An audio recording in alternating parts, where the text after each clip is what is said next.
बच्चों, आज हम एनसीईआरटी क्लास 5 ईवीएस का जो चैप्टर नंबर 10 है द स्टोरी ऑफ वॉल्स, उसका हम पार्ट 1 आगे पढ़ चुके थे। आज हम उसका पार्ट 2 यानी कि वीडियो 2 आगे बढ़ेंगे। तो हमने कल पार्ट 1 में लास्ट हमने मैग्नीफाइड प्लेस तक देखा था, जहाँ पे यशपाल कहता है कि wow this building is really worth seeing. वो कहता है कि वाओ ये जो इमारतें हैं वो कितनी सुंदर है, ऐसा वो कहता है। तो उसके आगे है, तो यहाँ पे जो झील है वो कहती है even is in those days the construction of their places and buildings was so astonishing. तो वो जो झील है वो कहता है कि ये दिन में भी यहाँ की ये जो प्लेस है और जो बिल्डिंग्स है उनका जो उनका जो कंस्ट्रक्शन है यानी उसको जो बांधा गया है वो देखना भी खूब ही आश्चर्यजनक है। एस्ट्रोनिशिंग यानी कि आश्चर्यजनक है। देन है जिग्ना कहती है टुडे दिस बिल्डिंग्स आर बिगेन destroyed but it can be image the earlier there will be many big halls and large living rooms. Jigna कहते हैं कि आज यह इमारतें जो है वो टूटी फूटी होने लगी है, पर फिर भी आज हम सोच सकते हैं कि जब वो बनी थी, जब ये बिल्डिंग्स थी, तब उसके अंदर बिग हॉल्स यानी बड़े बड़े हॉल्स और रहने के लिए बड़े बड़े कमरे होंगे। Then Yashpal says oh see have minutely carving work has been done on this walls. जो यशपाल है वो कहता है अरे देखो इस दीवारों पर कितनी बारीकी से और खूबसूरत जो नक्शी काम है वो किया गया। तो यहाँ पे देख सकते हैं आप, ये छोटे छोटे डिज़ाइन है वो किस तरीके से बनाई गई है। देन यहाँ पे है वाओ व्हाट एन इंजीनियरिंग, कि कितनी खूबसूरत इंजीनियरिंग है। Today we have many equipments with which we can easily make the layout of the buildings and bullet goods as well a fast construction based on it. आज हमारे पास कई सारे उपकरण हैं जिसकी मदद से हम आसानी से बिल्डिंग के लेआउट बना सकते हैं और उस पर दीवार का निर्माण भी कर सकते हैं। However, sometimes difficult like crack in the walls, water dipping, etc. are found. How could such a building has been built with such an excellent understanding in those days? कि कुछ समय हम सोच सकते हैं कि कुछ समय पर दीवार जो है कि कभी कभी दीवार में जो दरारें हो जाती है या फिर पानी के जो फुवारे जैसे बन जाते हैं ना, वो पानी टपकता है जिससे वो जो पपड़ी होती है वो खिल जाती है, वहाँ पे फुवारे जैसा बन जाता है। तो किस तरीके से कौन सी सोच हमारी जो दीवारें होती है वो कैसे होती है, फट जाती है या फिर उसके अंदर जो फवारे बन जाते हैं। तो सोचो कि उस टाइम पे कैसी बिल्डिंग्स बनती होगी। देन है if we think about how the people would have lived thousand of years ago, so many question will arise in our mind. For example, how could water be reached at such height, imagine and say. अगर हम सोचते हैं कि हज़ारों साल पहले के लोग हैं वो किस तरीके से रहते होंगे, उसके कई सवाल हमारे मन में उठ रहे होंगे कि क्या पानी जो है वो उतनी ऊंचाई तक कैसे उठाया जाता होगा। हमको इस बारे में सोचना है कि अगर बड़ी बड़ी बिल्डिंग्स होती हैं तो वहाँ तक पानी कैसे ले जाया सकता है। देन यहाँ पे है थिंक एंड डिस्कस, सोच के आपको आंसर देना है। तो फर्स्ट क्वेश्चन है कि what arrangement would have been made for air ventilation in the building, की हवा और रोशनी का कैसा इंतज़ाम हुआ होगा इस बिल्डिंग के अंदर। तो there must have been doors, windows, ventilators, balconies etcetera are arrangement made for air ventilation in the building. मतलब बिल्डिंग में हवा रोशनी के लिए जो दरवाजे रखे गए होंगे, खिड़कियाँ रखी गई होगी, जो छोटे छोटे झरोखे होते हैं वो रखे जाते हैं, बालकनी रखी जाती होगी। इस तरीके से वहाँ पे हवा और रोशनी का आना जाना होता होगा। देन है Look carefully at the picture of the beautiful covering made on the wall. What tools would have been used for such fine covering? मतलब यहाँ पे ये जो पिक्चर आपको दिया गया है ना, ये वाला, तो वो आपको बोल रहा है कि सामने की चित्रों की दीवार पर कई नक्शी को ध्यान से देखो और इतनी सुंदर और बारीक नक्शी करने के लिए कौन कौन से औजार का इस्तेमाल किया होगा। तो tools like hammers, scissors and files must have been used for the beautiful covering on the wall show in the picture। कि ये जो पिक्चर है उसके अंदर ये छोटे छोटे ये मतलब सारी जो ये नक्शी काम है ये सब जो है उसके बनाने के लिए हैमर्स यानी कि हथौड़ा जो होता है, सीजल यानी जो छेनी होती है और फिल्स यानी जो रेत होती है उसका इस्तेमाल किया होगा। तो नेक्स्ट क्वेश्चन है, What will happen if there was not electricity at our house for a week? What are the work that can be difficult to do without it? कि कभी कभी हमारे देश में आज बिजली चली जाती है ना, तो सोचो कि अगर एक हफ्ते तक हमारे घर पे बिजली ना आए तो कौन कौन से कामों के लिए हमें बड़ी मुश्किलें होगी। तो if there is no electricity at our house for a week, the whole house would become gloomy and dark. We should have to make do with lamp and lantern. We will not be able to operate applications like fans, mixers, oven, machines, water pump etcetera. कि अगर एक week तक हमारे घर में अगर बिजली नहीं आती है तो हमारा जो घर है वो एकदम ही डार्क यानी अंधेरे से भर जाएगा। हमें रोशनी के लिए या तो लैम्प्स या लेंटर की ज़रूरत पड़ेगी और हम जो है वो कुछ चीज़ों का इस्तेमाल नहीं कर सकेंगे, जैसे कि फ़ैन है, मिक्सर से, ओवन है, मशीन है, उसका इस्तेमाल हम नहीं कर सकेंगे। और दूसरा क्वेश्चन आपको पूछा है कि what are the work that can be difficult to do without it. कि इलेक्ट्रिसिटी के बिना मतलब लाइट बिजली के बिना आप कौन कौन से काम आपको करने में दिक्कत होगी। तो इसकी वजह से आप जो है without electricity our business, living goods, smalls and big industry, factories, banks, electronic trains and our everyday work will be stop all together. कि बिना बिजली के हमारा जो बिजनेस है, हमारा जो रहने का घर है, छोटे या बड़े इंडस्ट्री है, फैक्ट्रीज है, बैंक है, इलेक्ट्रिक जो ट्रेन्स है, वो सब क्या हो जाएगा, बंद हो जाएगा हमेशा के लिए। ओके, देन नेक्स्ट क्या है, देन नेक्स्ट यहाँ पे फोर्ट ऑफ अपर-कोट। यहाँ पे जो अपर-कोट का जो किला है उसका आपको एक पिक्चर दिया गया है।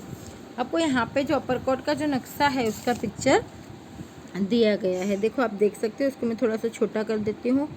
तो यहाँ पे देखो, यहाँ पे साइड पे आपको 1 2 3 करके कुछ प्लेसेस बताई गई है। देखो यहाँ पे ये 1 नंबर, फिर 3 4 5 6, ओके, 9 10 12 11 13 14, इस तरीके से आपको यहाँ पे कुछ नंबर्स की फ़ोटोज़ दी गई है और यहाँ पे नीचे आपको उसके बारे में कुछ बताया है कि नंबर 1 पे क्या है, तो मेन गेट है।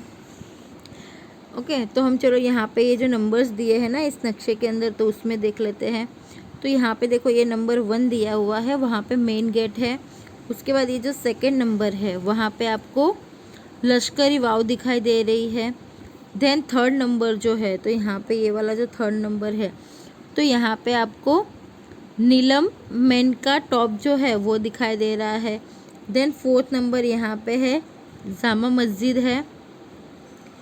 देन यहाँ पे 5 नंबर पे है बुद्धिस्ट केवस है। ओके, देन आगे यहाँ पे ये जो 6 नंबर्स है वहाँ पे आपको आदि की वाव यानी जो स्टेप वेल होता है वो आपको दिखाई देगा।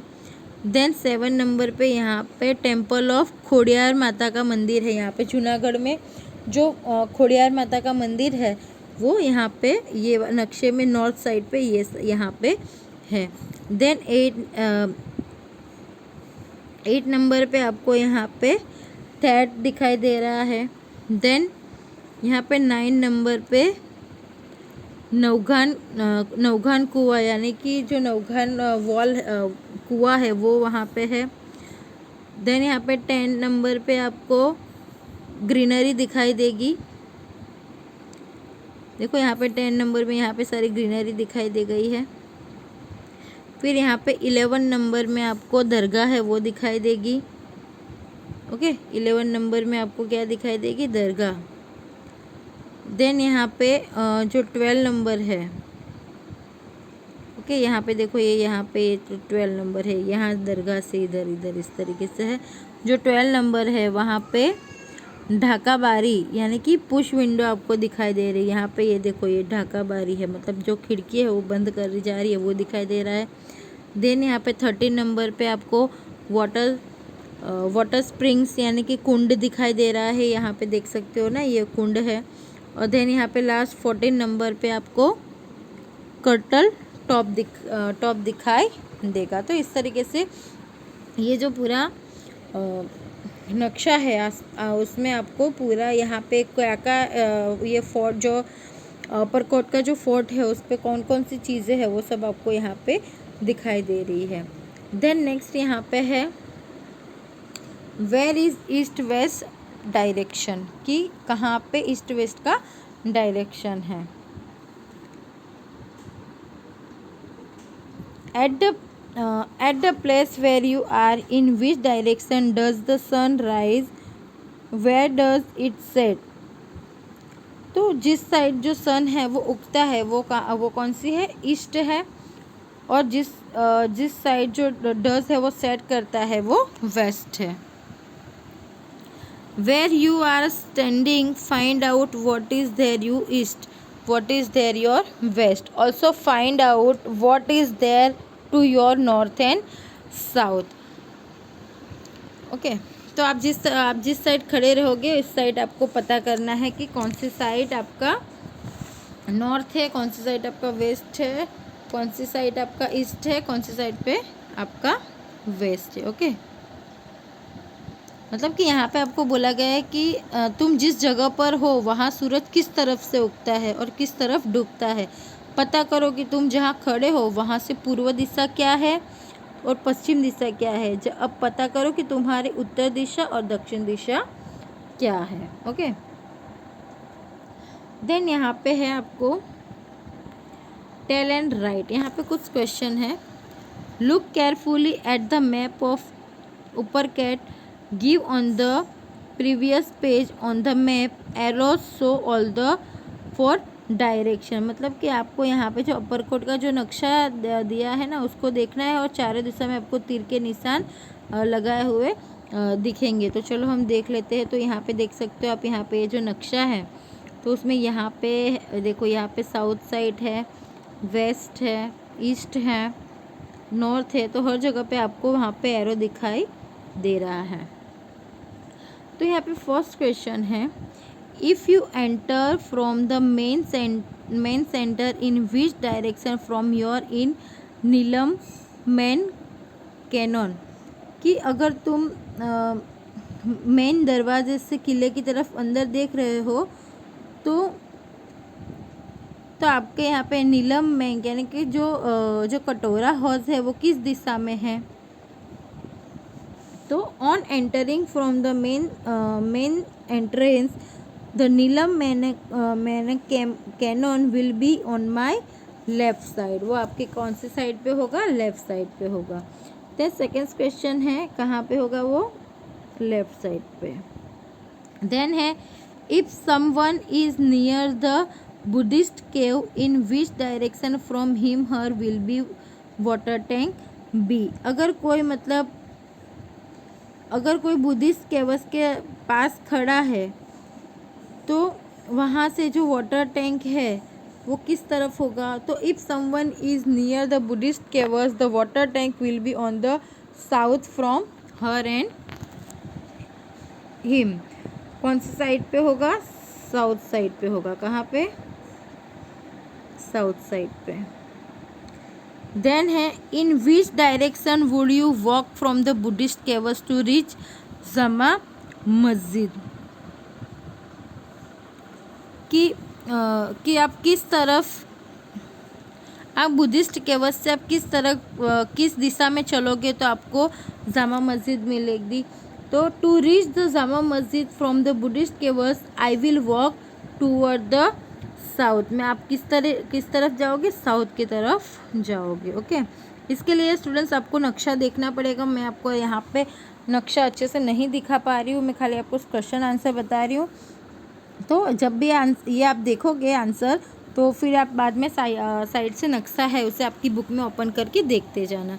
देन डी वाला क्वेश्चन है, how many entrance can you see in outer walls of the fort, कि कितने एंट्रेंस है वो अपने किले की, मतलब जो किले की बाहरी दीवार पर कितने अपने दरवाजे दिख रहे हैं। तो आई कैन सी 9 एंट्रेंस, कितने आपने कितने एंट्रेंस देखे, 9 एंट्रेंस। स्टूडेंट्स ये क्वेश्चन याद रखना, इस क्वेश्चन आंसर में आ सकता है कि how many entrance can be you see on the outer walls of the fort, यानी कि किले की बाहरी दीवार पर आपने कितने दरवाजे देखे। तो किले के बाहरी दीवारें पर आपने 9 एंट्रेंस यानी कि 9 दरवाजे देखे। देन ई वाला क्वेश्चन है, how many place are there in the fort, count, कि गिनकर बताओ कि किलों में कितने फोर्ट है, यानी कि कितने महल है।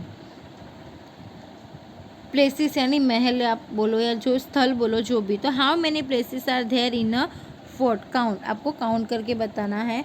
तो देयर आर 3 प्लेसेस, कितने हैं, 3 प्लेस। ये भी आपको क्वेश्चन आंसर में आ सकता है कि how many places are there in the fort.